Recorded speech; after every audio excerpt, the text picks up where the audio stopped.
reflected in the occupant's eyes as the bottle fell in slow motion. Bullseye. The bottle exploded, the roar of the flames echoing under the fort, the choppy waves illuminated by the glorious orange clouds. The men on the boat yelped and dove into the water as the raft shriveled in the flames, spun in a few circles, and then sunk limply into the abyss. The smell of burned plastic hung in the air, and the trespassers clung helplessly to the rough concrete pillars, trying to protect their heads from the chunks of metal and wood raining down from above. As the waterlogged invaders were picked up by their comrades and taken back to shore, Michael smiled a huge smile. He was Prince of the Sea. He had kicked their asses, and he couldn't wait to tell his dad. A burning boat is only the prelude to the adventure, intrigue, and family togetherness that would play out on Ruff's Tower for a half-century. Michael defended the fort with the same fervor one might a homeland, and that's because it eventually was. Roy Bates saw opportunity in the fort when he took it over, and he realized the scope of that opportunity would be even greater with the authority of statehood. And so, on September 2nd, 1967, Ruff's Tower became the Principality of Sealand, the world's newest and smallest country. Roy became Prince Roy, his wife Princess Joan, and Michael and his sister Penelope, Prince and Princess. The normal trappings of statehood soon followed, including coins, stamps, passports, a flag, and a constitution. The Sealanders would be joined by many proud citizens over the years, a cast of adventurers, rogues, conmen, and cypherpunks, all happy to call the Principality home and go head-to-head with the British government. Sealand has now been around for more than 50 years, longer than Dubai has been in existence, as Prince Michael points out.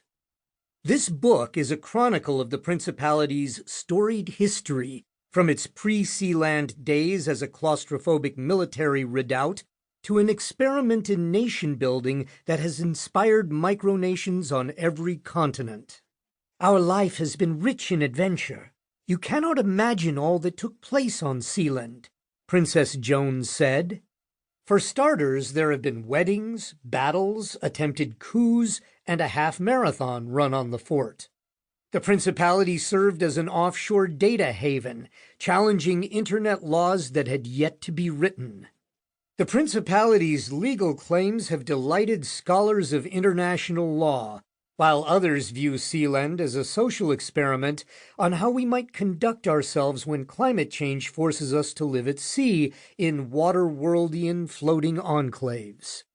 Athletes have been proud to compete in the Principality's name, and a Sealand flag even made it to the summit of Mount Everest. But like any nation, there have been numerous challenges to the Principality's leadership. Forged Sealand passports have been used in crimes all over the world, and lurking in the shadows is a bizarre exile government of quasi-Nazi mystics vying to harness a mystical energy called Vril.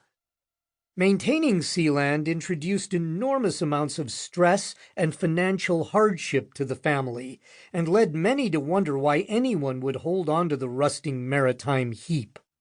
But the endeavor has been a unique cause to rally around, one that has drawn the Bates family closer together.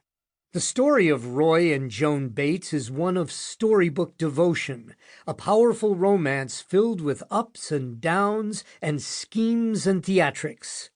The family now boasts a fourth generation of Sealandic royalty, youngsters that have yet to throw firebombs at invading boats, but whose lives will no doubt hearken the example set by their feisty forebears.